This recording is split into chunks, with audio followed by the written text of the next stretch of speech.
मित्रांनो, जितेश बोर्डे यूट्यूब चॅनलवर तुमचं सर्वांचं सहर्ष स्वागत. मित्रांनो, आज आपण प्रिव्हियस इयर क्वेश्चन पेपर जे PSI मेन्स झालेले होते त्यातले आज आपण जिओग्राफीचे क्वेश्चन बघणार आहोत. ओके, काल पण आपण जिओग्राफीचे क्वेश्चन बघितलेले होते, 20 बघितले होते. आज पण आपण 20 क्वेश्चन बघणार आहोत. ओके, आता बघू ते क्वेश्चन कसे होते, आपण त्याला कसे टॅकल करू शकतो आणि येणाऱ्या परीक्षांमध्ये आपण त्याचा कसा उपयोग करून घेऊ शकतो ते आज आपण बघणार आहोत. ओके, हा क्वेश्चन घ्यायचा उद्देश एकच मित्रांनो, की येणाऱ्या परीक्षांमध्ये आपण त्याचा कसा उपयोग करून घेऊ शकतो, डायरेक्टली किंवा इनडायरेक्टली आपण त्याचा वापर करू शकतो. आणि आपण जे प्रिव्हियस इयर क्वेश्चन पेपर जर आपण जर पूर्ण समजा डिस्कस केले किंवा ॲनालिसिस केलं पूर्णचं, तर आपल्याला काय होतं मित्रांनो, आपल्याला जो पेपर सॉल्विंग करायला खूप फायदा होतो. कारण तुम्ही दुसरे टेस्ट सिरीज सॉल्व्ह केल्यापेक्षा आयोगाचेच पेपर काय करा, वारंवार सॉल्व्ह करत राहा, तुम्हाला फायदा नक्की होतो. ओके, कारण आयोगाचे क्वेश्चन काय असतात, एकदम रिअल आणि म्हणजे जबरदस्त असतात. ते त्यांनी सिस्टमॅटिक काढलेले असतात. तुम्ही तेच करा, कारण आयोग त्याच्यावरच फिरून फिरून प्रश्न विचारतो. ओके, एवढं लक्षात ठेवा. तर आज आपण काय करू, त्याच क्वेश्चनचा ॲनालिसिस करू आणि ते आज 20 प्रश्न आज आपण बघू. ओके, चला आता सुरू करूया. बघा, पहिलाच प्रश्न दिलेला आहे मित्रांनो, की खालीलपैकी कोणत्या नदीचे खोरे कोळसा उत्पादनाच्या दृष्टीने महत्वाचे आहे. आता कोळसा उत्पादन म्हटल्यावर मित्रांनो एक लक्षात आलं पाहिजे, कोळसा उत्पादन कोणत्या ठिकाणी जास्त होतं. आता कोळसा उत्पादन ज्या ठिकाणी जास्त होतं तर त्या ठिकाणी जास्त फॅक्टऱ्या वगैरे, आपले औष्णिक विद्युत केंद्र वगैरे उभे असेल. मग हे कोणत्या ठिकाणी पाहायला भेटतं आपल्याला, मग हे आपल्या विदर्भातच पाहायला भेटतं, नागपूर साईडला, चंद्रपूर साईडला. मग त्या साईडला कोणती नदी जाती, वाघ ही नदी येते का बापा, नाही, त्याला कट करा, वाघ येत नाही. पांगोळीचा तर ती संबंध दिसत नाही. हा, 2 नदी आहे, वर्धा वैनगंगा. परंतु मग सगळ्यात जास्त नदीचं खोरं कोणतं असेल बापा, ते त्यांनी नदी विचारली का, नाही, त्यांनी विचारलं काय, खोरं म्हणजे काय, आसपासच्या त्याच्या ज्या छोट्या छोट्या नद्या असतात, उपनद्या, त्या सगळ्या मिळून त्याचं ते खोरं बनतं. मग ते खोरं विचारलं, मग ते खोरं कोणतं असू शकतं मित्रांनो, ते हे वर्धा. कोणतं, वर्धा. तर वर्धा काय आहे, कारण वर्धा मित्रांनो बरोबर आपलं जे वर्धा, अमरावती, खाली चंद्रपूर या साईडला ती जाती. आणि वैनगंगा काय, ती आपल्या थोडं जास्तच भंडारा साईडच्या त्या मार्गाने जाती. मग त्या साईडला आपल्याला काही एवढं पाहायला भेटत नाही. आणि आपल्याला पाहायला कुठं भेटतं, मग ते आपल्याला पाहायला भेटतं चंद्रपूर, आपलं नागपूर या साईडलाच ते काय होतं, जास्त आपल्याला त्या खाणी पाहायला भेटत्या, याच्या कशाच्या, कोळशाच्या. म्हणून त्याचं उत्तर काय मित्रांनो, वर्धा. म्हणजे असं नाही नुसतं वर्धा नदीतच भेटतं असं नाही, वर्धा नदीच्या खोऱ्यामध्ये भेटतं, लक्षात ठेवा. नुसतं एकच वर्धा नदी नाही येते असं नाही पाठ करायचं. वर्धा नदीचं खोरं म्हणजे त्याच्या आसपास जेवढ्या त्या उपनद्या आहे ना, त्या नद्यांमध्ये असतं ते. ओके, एवढं लक्षात ठेवा. घ्या आता पुढचा प्रश्न बघा, 142 नंबरचा प्रश्न मित्रांनो, की महाराष्ट्रात खालीलपैकी कोणत्या जिल्ह्यात सर्वात जास्त विहिरी आहेत. बघा, आता विहिरी कुठं शक्य, आता याच्यातून आपण टॅकल कसं करू शकतो, आयडिया सांगा. बघा, मला एवढं सांगा, आता आपण बघितलं विदर्भामध्ये आपण वारंवार पाठ करतो, या इथं तळी, इकडं विहिरीची संख्या कमी आहे, इकडं तळ्यांची संख्या जास्त आहे. भंडारा, गोंदिया आपण म्हणतो तळ्यांचा जिल्हा आहे. मग ते आपण कळतं. मग विदर्भात नागपूर येतं, मग नागपूर येईल का, नाही, असं तुम्ही टॅकल करायचं, नागपूर येत नाही.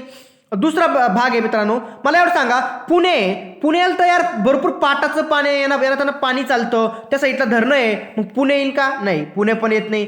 सातारा सॉरी मित्रांनो, मग सातारा खाली मित्रांनो, मग आपल्याला पाहायला भेटतो ना सातारातच, त्या साईडला भरपूर पाऊस पण पडतो, आपल्या डोंगर बी पाहायला मिळते, महाबळेश्वर सारखं मोठं थंड हवेच ठिकाण पण आहे. त्या ठिकाणी की इथलं आपल्याला त्या प्रमाणात विहिरी पाहायला भेटत नाही.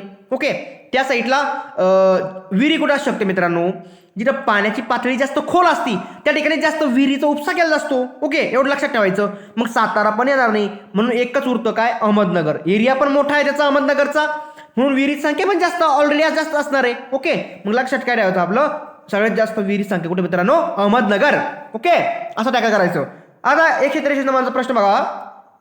प्रश्न काय आहे, खालीलपैकी कोणत्या नदीच्या खोऱ्यात काळी मृदा, म्हणजेच कोणती, रेगूर, म्हणजेच ती कापसाची मृदा म्हणतो आपण तिला, रेगूर, जमिनीची खोली सर्वात जास्त आहे. बघा, आता हा प्रश्न कसा आहे, आता खोली काय आहे, कालच्याच जी तुम्ही बघितलं असेल ना, तुम्ही बघा कालच्याच ह्याच्यामध्ये सांगितलं तुम्हाला मी तापी नदीविषयी, की तापी नदी जी आहे ती खचदरीतून वाहते. असे 2 डोंगर आहे त्यामधून ती वाहते, खचदरीतून वाहते, म्हणजेच त्याची खोली काय असणार, ऑलरेडी जास्तच असणार. कारण 2 भाग काय झाले, उंच वाढले ना, मग त्याचं काय असणार, मध्ये खोलगट भाग असणार. आणि मग त्याच खोलगट भागामध्ये काय ती काळी रेगूर मृदा, कारण त्या डोंगराचं झीज होऊन काय होतं ती त्या पद्धतीचं झीज होऊन मग त्यातून काय सगळ्यात जास्त काय खोलगट भाग तयार होतो आणि त्या खोऱ्यामध्ये आपल्याला काय होतं ती रेगूर मृदा पाहायला भेटती. म्हणजे उत्तर काय मित्रांनो तापी नदी. बघा भीमाचा कृष्णाचा आणि गोदावरीचा काही संबंध येत नाही. ओके, कारण त्यांनी विचारलं काय म्हणजे हां आता असं गैरसमज नका करून घेऊ की यार काळी मृदा तर मग गोदावरीमध्ये यायला पाहिजे. ठीक आहे, आपल्याला माहिती आहे गोदावरीमध्ये आहेच ना ती मृदा पाहायला भेटतीच, परंतु त्यांनी विचारलं काय जमिनीची खोली सर्वात जास्त विचारलेलं आहे. म्हणजेच ती नदी खचदरीतून वाहते एवढं लक्षात ठेवायचं. आणि खचदरीतून कोणती वाहते? एकच तापी नदी. ती आणि तापी नदी कोणत्या साईडला वाहते? पश्चिम साईडला वाहते. आणि या गोदावरी झाली, आपली कृष्णा झाली आणि भीमा झाली, ही कोणती पूर्व साईडला वाहत जाते, इकडे बंगालच्या उपसागराला मिळते. ओके, एवढं लक्षात ठेवायचं. तर पुढचा प्रश्न बघा 144 नंबरचा. बघा आता जोड्या लावा. मी काल पण सांगितलं होतं कालच्या सिरीजमध्ये आणि आज पण सांगतो की जोड्या लावा आहे ना मित्रांनो, जोड्या लावा हा जो प्रश्न आहे ना सरळ लक्षात ठेवायचं. अरे यार जोड्या लावायला म्हणजे आपल्यासाठी लगेच देवानं आपल्याला एक असं पुढं ताट आणून दिलेलं आहे खाण्यासाठी, फक्त खाणं आहे आपल्याला ते. बघा किती सोपं असतं ते प्रश्न.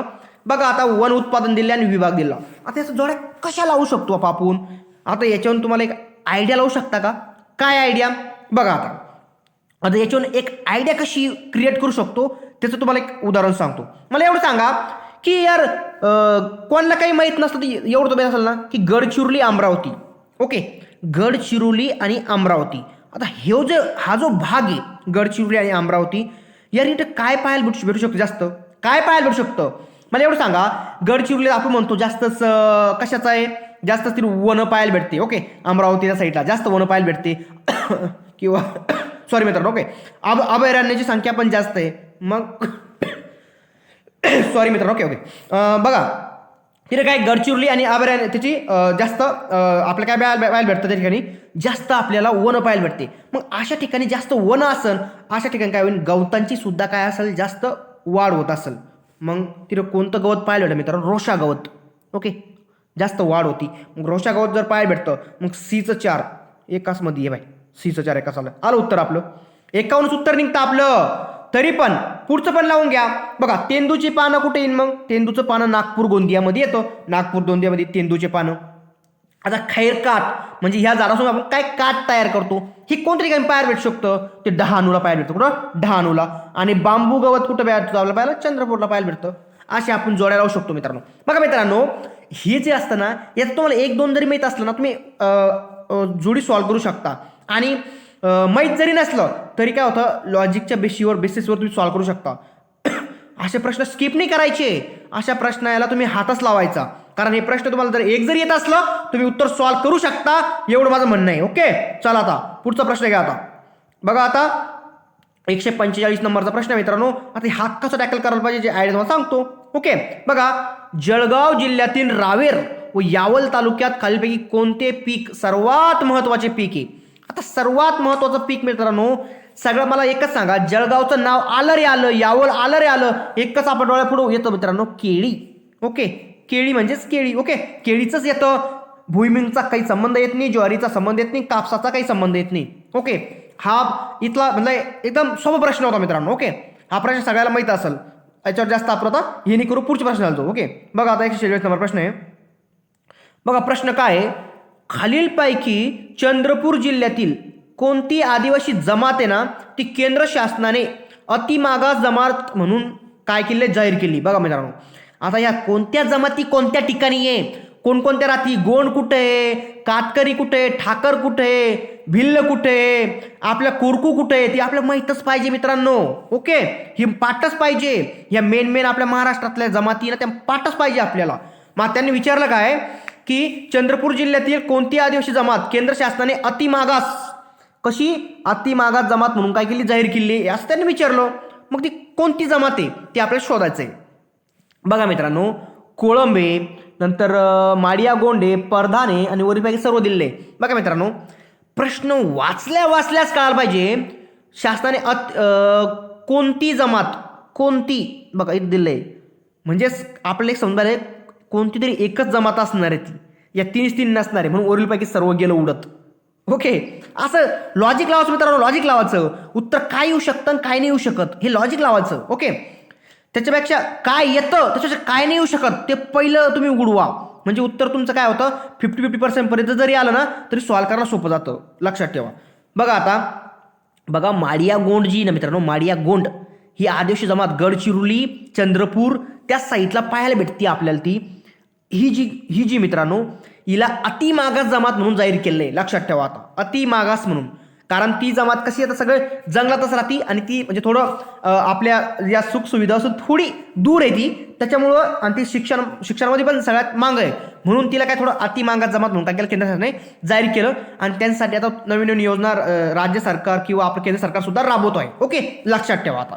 मग ती कोणती योजना राबवतो आहे त्या पण आपल्याला आता पाहून घ्यायच्या, कारण काय होऊ शकतं, आयोग काय करतं त्याच्यावर सुद्धा प्रश्न विचारू शकतो, पुढच्या वेळेस त्याच्यावर विचारू शकतो, हे लक्षात ठेवा. ओके, आता पुढचा प्रश्न बघा, 147 नंबरचा प्रश्न मित्रांनो. महाराष्ट्रातील मृदा संपत्ती बाबत काय आपला विधानपान आहे. आता हे महाराष्ट्रातली मृदा बघा, याच्यावर मी आता एक हे घेतलेलाच आहे, याच्यावर मी व्हिडिओ एक टाकलेला आहे मृदाविषयी, महाराष्ट्रीय मृदा आणि त्याचा कोणकोणत्या प्रकारच्या मृदा आहे काय आहे ते टाकलेलं आहे, ते बघून घ्या. ओके, 147 नंबरचा प्रश्न बघा मित्रांनो. आता आपल्याला त्याच्यात काय विचारलं ते पहिलं बघा, खाली वाचा, बरोबर विधान विचारले काय, बरोबर. मग आपल्याला बरोबर शोध नाही, मग बरोबर शोधायचं आहे. आता बघा पहिलं बघा, आता जांभा मृदा मोठ्या प्रमाणात पूर्व कोकणात आढळते. हा आपण बघतोच, कारण जास्त पाऊस पडतो त्या साईडला जांभी मृदा आपण पाहायला भेटतो आणि कोकणातच पाहायला भेटते, आपल्याला एवढं माहिती आहे, म्हणजे ये बरोबर आहे. मग बघा आपलं काय विचारलं, बरोबर विचारलं, मग ये बरोबर आहे म्हटल्यावर याच्यात ये येतं का, नाही, गेलं उडत, त्याला तिथेच कट करायचं, राहिले 3. गाळाची मृदा मोठ्या प्रमाणात अकोला आणि अमरावती येथे आढळते. हां, आता हे थोडं डाऊटफुल आहे. आपण आताच म्हटलं अरे यार गाळ तर गोदावरी वगैरे ह्या नद्या जास्त वाहून आणत्या, मग अकोला अमरावती थोडं वर साईडला आहे ना, तिकडे साईडला, मग तिकडं असू शकतं का नसू शकतं माहीत नाही बाबा, ठीक आहे, साईडला ठेवा. पुढचं वाचा, सी वाचा, जांभी मृदा मोठ्या प्रमाणात पूर्व गडचिरोलीत आढळते. ठीक आहे, बघा आताच मी सांगितलं ज्या ठिकाणी पावसाचं प्रमाण जास्त त्या ठिकाणी जांभी मृदा पाहायला भेटते, एवढं लक्षात ठेवायचं. मग हा जर प्रश्न जर त्याचं पाहायला भेटते, म्हणजेच याचा अर्थ गडचिरोली जिल्ह्यात 101% जांभी मृदा पाहायला भेटते, त्या साईडला सुद्धा पाणी पडतोच. आणि डी वाचून घ्या, काळी मृदा मोठ्या प्रमाणात गोंदिया आणि भंडारामध्ये आढळते. बघा गोंदिया आणि भंडारामध्ये कुठं काळी मृदा आढळ बापा हो, काळी मृदा ज्या ठिकाणी जास्त तिथं कापसाचं पीक होतं, गोंदिया आणि भंडारामध्ये सुद्धा काळी मृदा नाही, तांबडी मृदा पाहायला भेटते, पाणी जास्त प्रमाण त्या ठिकाणी, तिथं भात जास्त लावला जातो, म्हणून ड तर 101% येत नाही, आपलं माहिती आहे. मग ड येत नाही म्हणून हे पण गेलं उडत. आपलं मग राहिलं कोणतं, बी मध्ये थोडा डाऊट होता, पण आपल्याला कन्फर्म माहिती आहे सी बरोबर आहे म्हणून, ए आणि सी आलं आपलं उत्तर. बघा किती सोपा आपण एक लॉजिक लावू शकतो मित्रांनो, किती सोपा होता प्रश्न होता. पुढचा प्रश्न घ्या आता, 148 नंबरचा. आता जोड्या लावणे. बघा जोड्या लावा म्हटलं समजून घ्यायचं की आपल्याला लय सोपा प्रश्न आला. ओके, 148 नंबरचा प्रश्न आता बघा. आता नदी आणि उपनदी. आता एवढं सांगा, आपण म्हणतो की यार जी आपली भीमा आहे, भीमा नदीहून तुम्ही उत्तर लावू शकता, कसं लावू शकता आता मला आयडिया सांगतो. बघा आपण म्हणतो ना यार की इंद्रायणी काठी देवाची आळंदी, आपण आता हे भरपूर पाठ केलं आहे आणि भीमालाच नदीचं ते काय आपण त्याची हे आहे म्हणून भीमाची जोडी इंद्रायणी लावून टाकतो, म्हणजे 1चं 3 लागलं पाहिजे, म्हणजेच दुसरं ऑप्शन थवा, म्हणजेच हे दुसरं ऑप्शन गेलं आणि तिसरं ऑप्शन गेलं, हे 2 गेले, हे 2 कट झाले, राहिलं पहिलं आणि चौथं गोदावरी. आता गोदावरीची काय उपनदी असू शकते बापा, ठीक आहे तुम्हाला माहीत नाही गोदावरीची काय, पण सगळ्याला माहिती आहे ना की यार कृष्णा कोयना त्या साईडला असे कृष्णा कोयना, बस हे तरी माहीत असेल. म्हणजेच सीचं 2 पाहिजे, सीचं 2 फक्त एकातच भेटलं, पहिल्यात आलं उत्तर. मग बीचं काय गोदावरीचं, मग 1 वैनगंगा, कारण त्या साईडला सुद्धा गोदावरी वाद जाते. आणि तापीचं एकच राहिली, मग तापी गिरणा, तापीची गिरणा पूर्ण या तापीची आहे. ओके, लक्षात ठेवायचं त्या साईडला वाती, आपली पश्चिम साईडला वाती. बघा किती सोपं असतं, कोणती नदी कोणत्याची आहे. बघा यातलं तुम्हाला एक फिक्स माहीत होतं, भीमाची माहीत असली, कृष्णा कोयना आपल्याला माहीतच आहे, मग ती पण लागती. मग त्यानेच तर कृष्णा कोयनाहून सुद्धा आपलं उत्तर निघत होतं, बाकीचं तुम्हाला बघायची सुद्धा गरज पडत नव्हती, हे इथंच कटून गेलं असतं ना. असं टॅकल करायचं मित्रांनो. हां माहिती असायला हवी, परंतु काहीच्या अशा ज्या मुख्य आपल्या काही नद्या उपनद्या ना त्या फिक्स आपल्याला माहीतच असायला हव्या. मग त्याच्यामुळे काय होऊ शकतं, आपण आपला लॉजिकनुसार उत्तर सॉल्व्ह करू शकतो. हां ओके, असं नाही की सगळंच पाठ पाहिजे, हां पण काही गोष्टी अशा आहेत त्या पाठच पाहिजे. ओके, पुढचा प्रश्न घ्या. आपण घ्या होता 49 नंबर. बघा आता आता कसं टॅकल करायचं हा? बघा जोड्या लावा. आता डबल जोड्या लावा आल्या. आता असं जोड्या लावा आला मित्रांनो, पेपर समजून घ्यायचा किती सॉफ्ट पेपर चालला आपला जोड लावा. बघा आता शिखर दिले आणि प्रदेश दिला. बघा कर्नाळा, तुंगी, नवरा आणि लिंगाणा. बघा मित्रांनो आता हे कर्नाळा काय भानगड बापा, कर्नाळा कुठे आहे? एकच लक्षात ठेवा मित्रांनो, कर्नाळा आहे रायगडला. ओके, कर्नाळा कुठे आहे? रायगडला. मग 1चं 4 यायला पाहिजे. आलं उत्तर आपलं. एकाच याच्यावर उत्तर आलं. काही केलं का आपण पुढचं? काहीच नाही केलं आपण. कर्नाळ्याहून आपल्याला डायरेक्ट उत्तर येऊ शकतो म्हटल्यावर किती किती सोपा प्रश्न होता हा. बघा असे प्रश्न तुम्ही टॅकल करू शकता. बघा मित्रांनो कर्नाळा, अर्नाळा, नरनाळा. बघा कर्नाळा, अर्नाळा, नरनाळा हे 3 आहे. यात कन्फ्यूज नाही व्हायचं. कर्नाळा म्हणजेच काय? रायगडला लक्षात ठेवायचं. अर्नाळा म्हणजे पालघरला लक्षात ठेवायचं आणि नरनाळा म्हणजे अकोला लक्षात ठेवायचं. ओके, हे 3 लक्षात ठेवा. याच्यावर आयोग उलट पालट फसवतं, लक्षात ठेवा. मग याच्यावर 4 आहे बापा. मग तुंगीचं काय येईन? मग तुंगी कशाला येईन? पनवेलला येईन. नंतर नवराचं काय येईल? मग नवरा येईन नाशिक आपला. आणि लिंगा म्हणजे इगतपुरी, लिंगाणा म्हणजे इगतपुरी. हे पण पाठ आहे आपलं, लिंगाणा इगतपुरी. बघा किती सोपा प्रश्न होता ना. अशी टॅकल करायची प्रश्न जबरदस्त जबरदस्त. आणि हे मेन फॅक्च्युअल ना अशी हे हे पाठ करायचे थोडे म्हणजे आपलं काय होतं, चुकणार नाही. मग मग त्यावेळेस त्यांनी समजा अर्नाळा दिला असतं. मग अर्नाळा म्हणल्यावर आपलं कळतं अरे अर्नाळा म्हणजे पालघर. नरनाळा जे असलं अरे नरनाळा म्हणजे अकोला. आपण उत्तर काढू शकतो. बघा किती सोपं असतं. पुढचा प्रश्न बघा आता 150. हा आता बघा हा क्रम लावायचा आहे आपल्या शिखरांचा. शिखरांचा क्रम कसा लावू शकतो बाबा? आता याला तुम्हाला आयडिया सांगतो. बघा कसा क्रम लावणे. पहिलं प्रश्न नीटनेटका वाचायचा, उत्तरता म्हणजे जास्त बसून कमीपर्यंत जाणे आपल्याला. मग महाराष्ट्रातला सर्वात जास्त बसून कमीपर्यंत जाणं असलं मग ते काय येऊ शकतं? आपल्याकडं ते फॉर्म्युला आहे, कसा मी असतो. ओके, कसा मी असतो. आता कसा बघा, कसा मी हसतोय ना, कसा मी हसतो. आता कसा मी हसतो वरून तुम्ही कसं टॅकल करू शकतो आयडिया सांगतो. बघा क म्हणजे काय? कळसुबाई. सा म्हणजे काय? साल्हेर. मी म्हणजे काय? महाबळेश्वर. ह म्हणजे काय? हरिश्चंद्रगड. स म्हणजे काय? सप्तशृंगी. आणि त म्हणजे काय? तोरणमाळ. आता याच्यातून तुम्ही उत्तर काढू शकता. कसं? बघा क म्हणजे कळसुबाई तर देईल नाही. सा म्हणजे साल्हेर देले, म्हणजेच आपलं जास्त उंचीपासून कमी उंचीपर्यंत जाणं ना. मग साल्हेर पहिले यायला पाहिजे. आलं आपलं उत्तर एकाच याच्यात. साल्हेर नंतर बा म म्हणजे महाबळेश्वर आलं. नंतर अस्तंभा. आता हे मधले नाहीये बघा, हरिश्चंद्रगड, सप्तशृंगी आणि तोरणमाळ हे दिलेले नाहीये. मग त्यांनी त्यांचे अजून पुढचे घेतले. कोणते घेतले? अस्तंभा, त्र्यंबकेश्वर घेतले. बघा आता आता तुम्हाला जर नुसतं एवढं जरी पाठ असले 3-4 तर ते उत्तर निघतं. पुढचे माहीत नसले बघा, हे 2 तर परफेक्ट होतं. तुम्हाला साल्हेरनंतर महाबळेश्वर येणार हे माहित होतं ना, आलं उत्तर तरी पण. म्हणून हा जो फॉर्म्युला फक्त एवढा पाठ करून ठेवा, कसा मी असतो. याच्यावरून तुम्ही जर तुम्हाला जर एवढे जरी माहीत असले आपल्या महाराष्ट्रातले मेन तरी तुम्ही काढू शकता, टॅकल करू शकता. मग ते चढता क्रम विचारू द्या का उतरता क्रम विचारू द्या. ओके, असं टॅकल करायचं. पुढचा प्रश्न घ्या आता 151 नंबरचा. बघा खालीलपैकी कोणते रेल्वे स्टेशन जे ते सुरत भुसावळ. कसं? सुरत भुसावळ मार्गावरील सर्वात महत्वाचे रेल्वे स्टेशन आहे. आता सुरत ते भुसावळ, आता आपलं भुसावळ जळगाव मधलं भुसावळ सगळ्यात मोठं जंक्शन आहे. मग ही जंक्शन आणि ते सुरत मधलं आता कोणत्या मार्गावरील रेल्वे स्टेशन आहे असं विचारलेले.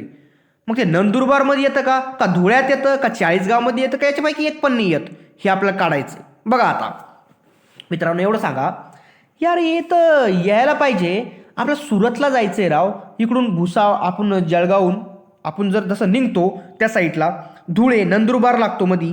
मग त्या नंदुरबारहून आपण त्या सुरतला जातो, त्या मार्गाने जातो. म्हणजेच याचा अर्थ मित्रांनो उत्तर काय पाहिजे? नंदुरबार.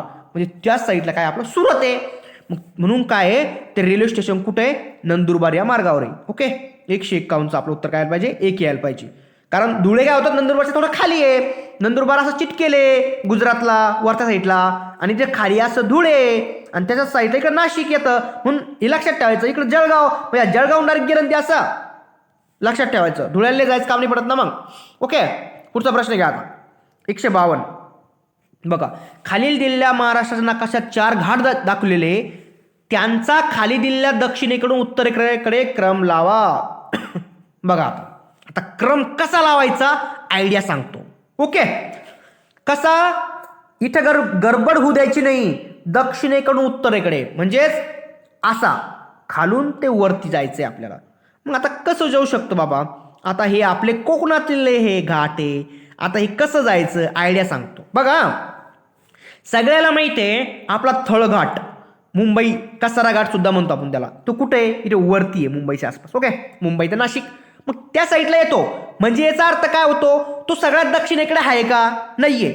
म्हणजे थळघाट सगळ्यात दक्षिणेकडे नाहीये. आपल्याला विचारलं काय? दक्षिणेकडून उत्तरेकडे विचारलं, म्हणजेच पहिलं काय यायला पाहिजे आपलं? दक्षिणेकडे काहीतरी यायला पाहिजे. मग थळघाट येईन का आपलं? नाही येत, थळघाट येत नाही आपलं. हा, सगळ्यात दक्षिणेकडे काय आहे? एक आपल्याला माहिती आहे काय? सिंधुदुर्ग. सिंधुदुर्गमध्ये कोणते? आंबोली घाट आहे, आणि आंबोली घाट सगळ्यात दक्षिणेकडलं एवढं आपल्याला माहिती. म्हणजेच उत्तर 2 किंवा 3 मधलं येणार आहे. आंबा घाट गेलं उडत. ओके, तिथेच कट करायचं, राहिलं 50-50%. मग आता या दोन्ही मधलं काय येऊ शकतो बाबा? 2 येईन का 3 येईन? मग आंबा, थळघाट, बोरघाट यात कन्फ्यूज झालो बाबा मी. मग आता कसं करू पुढं? बघा, कसंच काहीच करायची गरज नाही मित्रांनो. आता सांगितलं आपला थळघाट म्हणजेच आपला कसारा घाट सगळ्यात वरती आहे आपला, मुंबई ते नाशिक, तो सगळ्यात वरती उत्तरेकडे. म्हणजेच याचा अर्थ सगळ्यात शेवटला थळघाट यायला पाहिजे. सगळ्यात शेवटला थळघाट एकाच ऑप्शनमध्ये तिसरी आलं उत्तर. मधलं आंब्यानंतर पहिलं आंबा येतं का बोरघाट येतं ते कन्फ्यूज असू द्या, काही टेन्शन नाही घ्यायचं. परंतु 2 तर फिक्स माहिती आहे, सगळ्यात दक्षिणेकडे, सगळ्यात उत्तरेकडे, आणि मधले 1-2 मित्रांनो पाठ करून ठेवायचे. काय होतं माहिती का? मग आपलं उत्तर सॉल्व होतं. कधी पण सगळ्यात उत्तरेकडील, बघा सगळ्यात उत्तरेकडील आणि सगळ्यात दक्षिणेकडील पाठ करून ठेवायचे. आणि एक मध्यभागी कोणता आहे तो पण पाठ करून ठेवायचा. आणि त्या मध्यभागी मधल्या त्याच्या इथून वरचे आणि इथून खालचे कोणकोणते ते लॉजिक ना थोडं लक्षात ठेवायचे. म्हणजे उत्तर करेक्ट येतं. सगळे पाठ करत बसायची गरज पडत नसती. ओके, लक्षात ठेवा. पुढचा प्रश्न घ्या आता. बघा 153 नंबरचा प्रश्न. बघा काय म्हणणं याचं? महाराष्ट्रातील आदिवासींचा जिल्हा म्हणून कुठल्या जिल्ह्याला ओळखले जाते? बघा मित्रांनो, आता आताच बघितलं आपण आदिवासी जमात माडिया गोंड, आपण आताच बघितलं. त्या साईडला हे पण पसरलेलं नाही बापा. मग मग ते काय येऊ शकतं बाबा? आदिवासी सगळ्यात जास्त कोणत्या ठिकाणी असू शकते? बघा मित्रांनो, आता आदिवासी जी जमात आहे सगळ्यात जास्त आपल्याला माहीत पाहिजे. आता हे जे उत्तर मित्रांनो, आता काय होईल माहिती आहे का? आपण सांगितलं गडचिरोली त्या साईडला. परंतु मित्रांनो एक लक्षात ठेवा, अजून पण तुम्ही सांगशाल गडचिरोली, पण उत्तर गडचिरोली येत नाही मित्रांनो. लक्षात ठेवा, येत नाही. मालेगावचा तर संबंधच येत नाही नाशिक मधल्या. नंतर धुळ्याचा तर संबंधच येत नाही. आणि एकच राहिलं नंदुरबार. आता नंदुरबार का? आता असं कसं बाबा नंदुरबार कसं आलं? मित्रांनो सगळ्यात आता बघून घ्या, नंदुरबार ना आपली ले म्हणजे कमी शिक्षणाची टक्केवारी या नंदुरबार जिल्ह्यामध्ये पाहायला भेटते. आणि ती वरच्या साईडला थोडी, त्या साईडला ना मित्रांनो आदिवासी जमात भरपूर प्रमाणात होती. ओके, एवढं लक्षात ठेवा. आदिवासी जमात आहे ना नंदुरबारमध्ये, नंदुरबारचं जे मित्रांनो भिल्ल जातीचे लोक पण भरपूर पाहायला भेटतात त्या ठिकाणी. ओके, अमरावतीमध्ये कोरकू तुम्हाला पाहायला भेटन, पालघर आणि ठाण्यामध्ये तुम्हाला वारली, ठाकर, कातकरी हे लोक पाहायला भेटन, आणि गोंड सारखे तुम्हाला ते गडचिरोली साईडला पाहायला भेटते. मग चंद्रपूर, गडचिरोली यामध्ये गोंड जमातीचे पाहायला भेटते. मग एकच राहतो मित्रांनो कुठं? नंदुरबार. त्या जिल्ह्यामध्ये काय आदिवासीचा जिल्हा आहे तो नंदुरबार आहे, हे लक्षात ठेवायचं. ओके, आदिवासींचा जिल्हा आहे. पुढचा प्रश्न घ्या आता 154. बघा आता हा प्रश्न काय म्हणतो? महाराष्ट्र राज्यात ठाणे जिल्ह्यात किती महानगरपालिका आहे? बघा आता ठाणे जिल्ह्यामध्ये किती महानगरपालिका आहे ते त्यांनी विचारलेलं आहे. आता त्या किती मित्रांनो? आता हा प्रश्न कसा आहे मित्रांनो? फॅक्च्युअल हा प्रश्न विचारलेला आहे ना, फॅक्च्युअल. आणि हा 2012चा आहे. आता पालघर वेगळं झालं, मग आता थोडं वेगवेगळं होऊ शकतं. परंतु त्यावेळेस त्याचं उत्तर होतं मित्रांनो 7. किती होतं? 7 होतं त्यावेळेस. ओके, लक्षात ठेवायचं. आणि आता किती आहे? आता किती आहे? कमेंट बॉक्समध्ये नक्की सांगा. पालघर वेगळं झाल्यापासून किती आहे? कमेंट बॉक्समध्ये सांगा आता किती. हां, महाराष्ट्रात एकूण किती महानगरपालिका आहे? 27 महानगरपालिका आपण म्हणतो. ठीक आहे, मग 27 पैकी सगळ्यात जास्त महानगरपालिका ठाणे जिल्ह्यातच आहे, हे तर कन्फर्मच आहे. ओके, 7 आहे सगळ्यात जास्त ठाणे जिल्ह्यात. हां, माझ्या ठाणे जिल्ह्यातल्या महानगरपालिका कोणकोणत्या आहे, काय आहे ते काय करतं मित्रांनो? पाठ करून घ्यायचं. ओके, ते बघून घ्यायचं. नवीन डाटा आता काढायचा, त्या कोणकोणत्या आहे त्या थोड्याफार हे करायच्या. आणि कोणत्या जिल्ह्यामध्ये 2-2 महानगरपालिका आहे. ओके, जशी पिंपरी चिंचवड आहे, पुणे 2 झाल्या, मालेगाव, नाशिक या 2 झाल्या नाशिकमधल्या. म्हणजे अशा कोणकोणत्या 2-2 आहे, कोणकोणत्या जिल्ह्यामध्ये आहे ते पाठ करून ठेवायचं. मराठवाड्यात किती आहे, विदर्भात किती आहे आपल्याला माहीत पाहिजे. ओके, की एवढं अवघड नसता, थोडंफार हे करून घ्यायचं. पुढचा प्रश्न घ्या आता 155 नंबरचा. बघा खालीलपैकी कोणकोणत्या पाणी वाटप तंट्यामध्ये महाराष्ट्र राज्य सहभागी आहे? बघा आता हा प्रश्न खूप महत्त्वाचा मित्रांनो. होऊ शकतं येणाऱ्या परीक्षांमध्ये सुद्धा या प्रश्नावर काय होऊ शकतं, आपल्याला आयोग विचारू शकतं, याच्यावर वारंवार प्रश्न फिरू शकतं. कारण पाण्याचा संबंध आहे मित्रांनो. ओके, की कोणकोणत्या पाणी वाटप तंट्यामध्ये महाराष्ट्र राज्य सहभागी आहे. आता कृष्णा नदी पाणी वाटप का गोदावरी नदी पाणी वाटप का नर्मदा का कावेरी. आता आपल्याला उत्तर काढायचं आहे. बघा आता हा प्रश्न टॅकल कसा करायला पाहिजे होता तुम्हाला आयडिया कसं सांगतो. आता तुम्हाला आयडिया सांगतो. बघा आता हा जो प्रश्न आहे ना मित्रांनो, मला एवढं सांगा, कृष्णा नदी आपल्या महाराष्ट्रात आणि कर्नाटक साईडला पाहायला भेटते. महाराष्ट्र आणि कर्नाटकमध्ये तिचा काय आपलं पाणी वाटप संबंधित काय आहे मित्रांनो, त्याचा तंटा चालू आहे. ओके, म्हणजेच कृष्णासोबत तर आपला तंटा आहेच, म्हणजे ए यायला पाहिजे. आणि ए सगळ्यामध्ये मित्रांनो बघा इथं इथं इथं इथं म्हणजे ए तर कन्फर्मच आहे, ते पाहायची सुद्धा गरज नव्हती. दुसरं गोदावरी नदी पाणी वाटप. बघा मित्रांनो गोदावरी नदीवरून पाणी वाटपातून कधी आपल्या महाराष्ट्रात तंटा झालेला नाहीये, असं आपण कधी ऐकलेलं नाहीये. मग बी नाही आहे ना, मग बी नाही आहे आपला कन्फर्म माहिती आहे, म्हणून बी नाही म्हणून हा ऑप्शन गेला आणि वरीलपैकी हा सगळे ABCD सुद्धा चालले गेला. मग राहिले दोनच. मग सी आहे का डी आहे. बघा आता नर्मदा नदी पाणी वाटप का कावेरी नदी पाणी वाटप आहे बाबा. बघा आता आता याचं उत्तर कसं सॉल्व करायचं. आपली जी होती ना मित्रांनो, आपली जी काय म्हणतो आपण नर्मदा नदी. आता नर्मदा नदी पाणी वाटप मित्रांनो, जी नर्मदा नदी आपली इथून जाते अशी गुजरातमधून ज्या आपले 54 किलोमीटरच फक्त आपल्या महाराष्ट्रात आहे, तिच्याहून काय मित्रांनो आपलं मध्य प्रदेशमध्ये आणि आपल्यामध्ये काय तंटा चालू होत त्यावेळेस, म्हणून काय ती सुद्धा त्याचं उत्तर येतं. ओके, म्हणून ए आणि सी काय त्याचं कन्फर्म उत्तर आहे. ओके, लक्षात ठेवायचं. मग हे गेलं कट झालं आपोआप, हे आलं म्हणजे हे कट झालं.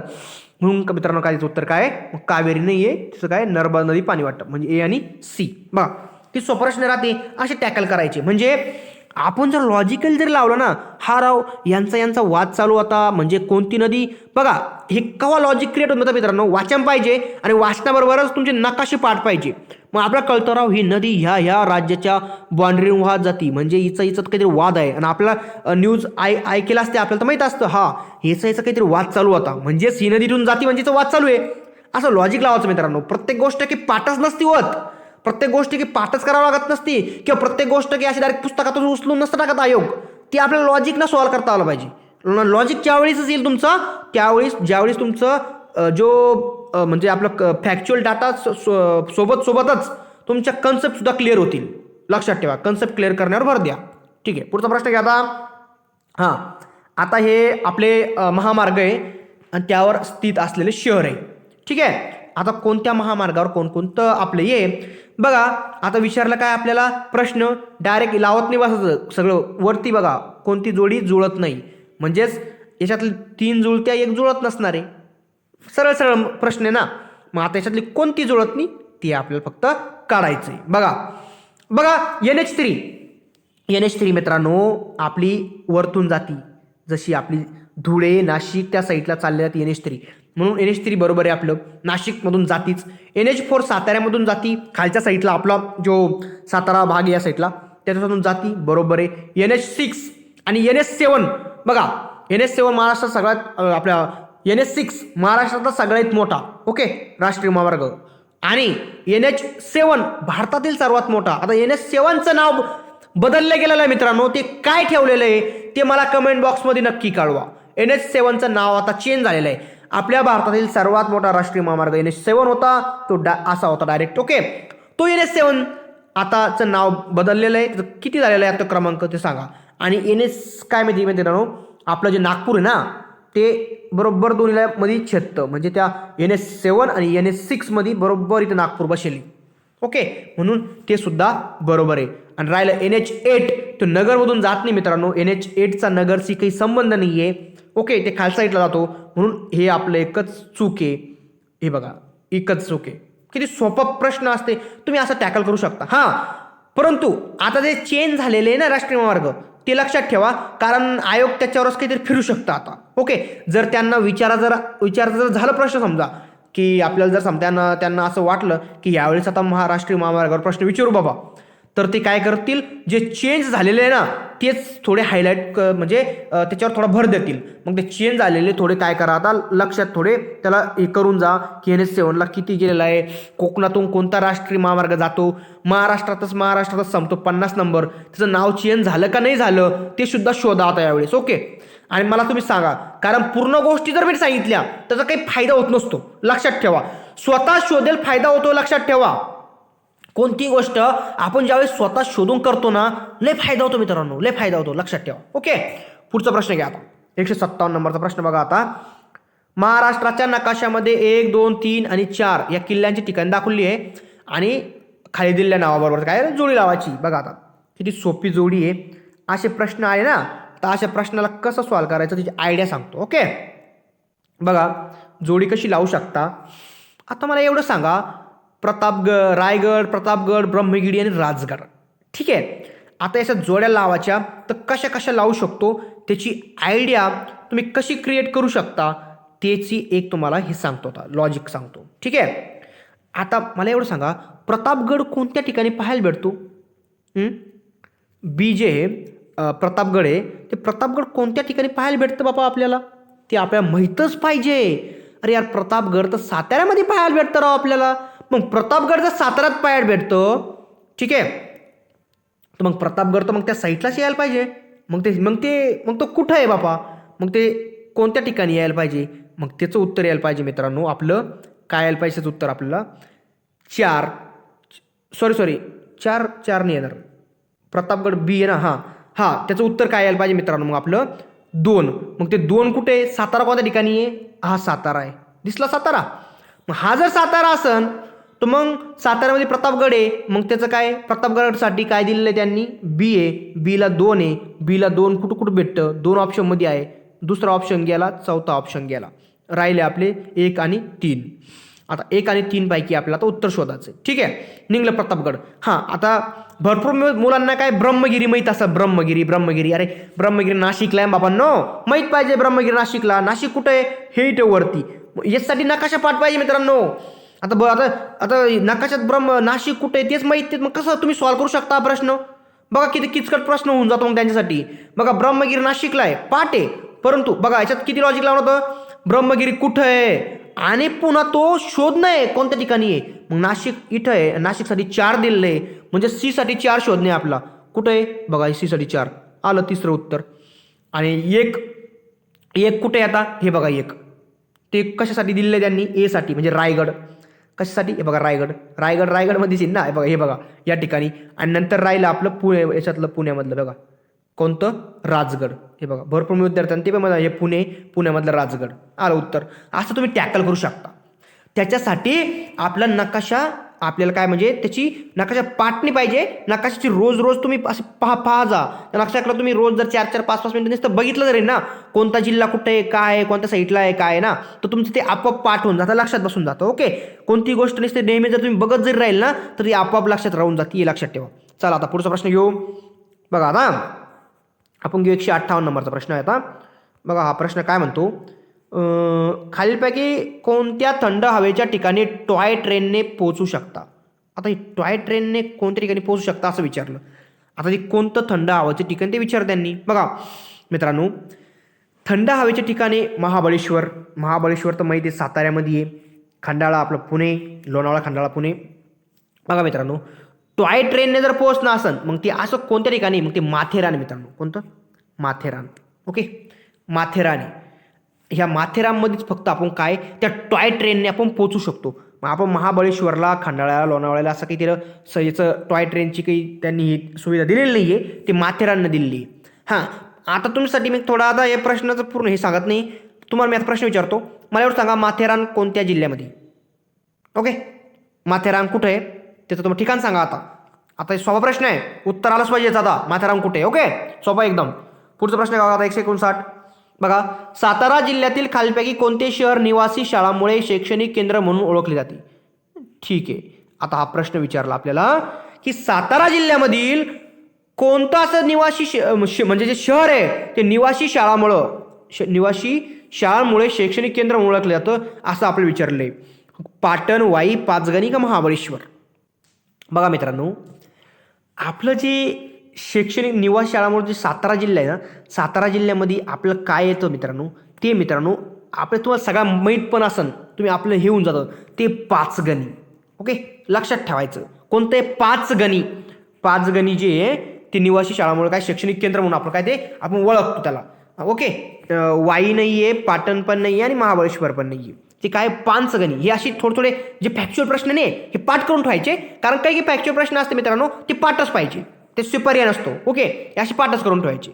पुढचा प्रश्न घ्या 160 नंबरचा आजचा आपला जिओग्राफीचा लास्ट प्रश्न मित्रांनो, की खालीलपैकी कोणते शहर 52 दरवाजे शहर म्हणून ओळखले जाते. आता हा प्रश्न म्हणजे असा म्हणजे विद्यार्थ्यांना दिला असन की घ्या बाबा फ्रीमध्ये मार्क्स ले कटाळले तुम्ही आता एक जिओग्राफी क्वेश्चन सॉल्व्ह करू तर लास्टला प्रश्न टाकून दिला त्यांनी एक तुम्हाला जबरदस्त की घ्या बापा आरामशीर जे तुम्हाला थोडं बरं वाटेल त्याच्यामुळं. बघा मित्रांनो, औरंगाबाद आहे सगळ्यालाच माहिती. ओके, मुंबईने नागपूरने नगरशी काही संबंधच येत नाही. 52 दरवाजा शहर आपण औरंगाबादलाच म्हणतोय, आपण सगळ्याला माहिती.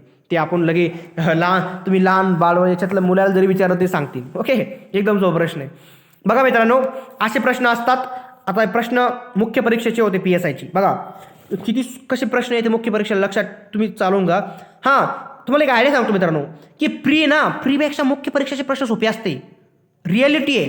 प्रीला काय असतं माहिती का, त्यांना मुलं बाहेर टाकायचे असते म्हणून ते थोडे कन्फ्युजन प्रश्न विचारते. पण मेनला काय करते, सिस्टमॅटिक आपल्या सिलेबसनुसारच प्रश्न विचारते, त्या बाहेर प्रश्न विचारत जातच नाही मित्रांनो. म्हणून मित्रांनो, कधी पण अभ्यास करायचा आहे ना, थोडा कन्सेप्ट क्लिअर करण्यावर भर द्या. थोड्याफार काही फॅक्च्युअल डाटा आहे, थोडाफार तो आपल्या जे करंट अफेअर्स सारखा आता करंटमध्ये राहा थोडंफार, ते थोडंफार पाठ करायचा.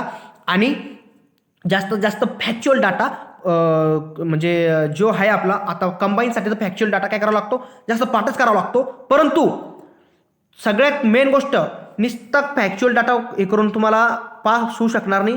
तुम्हाला कन्सेप्ट क्लिअर असला पाहिजे. तुमच्या काय असलं पाहिजे, कन्सेप्ट काय असलं पाहिजे, तुमच्या कन्सेप्ट क्लिअरच असायला पाहिजे, तरच तुम्ही पास होऊ शकता. ओके, तसं तुम्ही पास होणारच नाही, लक्षात ठेवा. एकदम ही रिॲलिटी मित्रांनो. म्हणून मित्रांनो, हे जे प्रिव्हियस इयर क्वेश्चन पेपर आहे हे वारंवार बघायचे, सॉल्व करायचे, याच्यापासून तुम्ही ॲनालिसिस करायचं की आपले किती बरोबर आहे ते हे सोडून बघायचे. यांना काय होतं, आपली स्पीड पण वाढती आणि आपल्याला कळून चुकतं की आपण जो अभ्यास करू राहिलो ह्यो आपल्या योग्य डायरेक्शनमध्ये आहे का नाही. अभ्यास का करण्याला महत्त्व नाही मित्रांनो, अभ्यास किती करा, परंतु अभ्यास केल्यापेक्षा हे जे प्रश्न सॉल्व करण्यावर सुद्धा भर द्या. कारण याच्यामुळे काय होतं, आपलं लॉजिक क्रिएट होतं आणि आपल्याला कळतं आपण किती पाण्यात आहे किती बाहेर आहे. ओके, रिॲलिटी आहे, तो वाईट वाटून नका घेऊ, पण ते खरंच असतं. सॉल्व करायचे म्हणजे आपल्याला कळतं की मी किती मार्कापर्यंत पोहोचू शकतो बाबा, आणि मी एवढ्या मार्कापर्यंत पोहोचू राहिलो तर मला मी कुठं कमी पड राहिलो, कोणत्या विषयात कमी पड राहिलो, वारंवार तेच प्रश्न माझे चुकू राहिले का त्याच टॉपिकवरचे प्रश्न माझे बरोबर येऊ राहिले, कोणत्या टॉपिकवरचे माझे प्रश्न चुकू राहिले ते तुम्ही शोधा. आणि ते शोधल्यानंतर काय होतं मित्रांनो, आपण त्या टेस्ट टॉपिक आपण काय करू शकतो, मग आपण एक कमजोर टॉपिक काय करू शकतो, आपण कव्हर करू शकतो आणि ते कव्हर करून आपला स्कोर वाढू शकतो. लक्षात ठेवा मित्रांनो, हीच आपली योग्य डायरेक्शन असणार पाहिजे अभ्यासाची. नुसतं भरमसाठ पुस्तकं वाचू नका, तुम्ही स्वतःला हे करा. तुमचं जे येतं ना ते वारंवार वाचू नका. आता तुम्ही कशात कमी आहे, तुम्ही कशामुळं तुमचा रिझल्ट जाऊ राहिला ते बघा. ओके, तर थँक्यू मित्रांनो, या व्हिडिओमध्ये तुम्हाला नक्कीच फायदा होईल. जय हिंद, जय महाराष्ट्र. आणि चॅनलला लाईक करा, शेअर करा, सबस्क्राईब करा. जय हिंद, जय महाराष्ट्र. थँक्यू.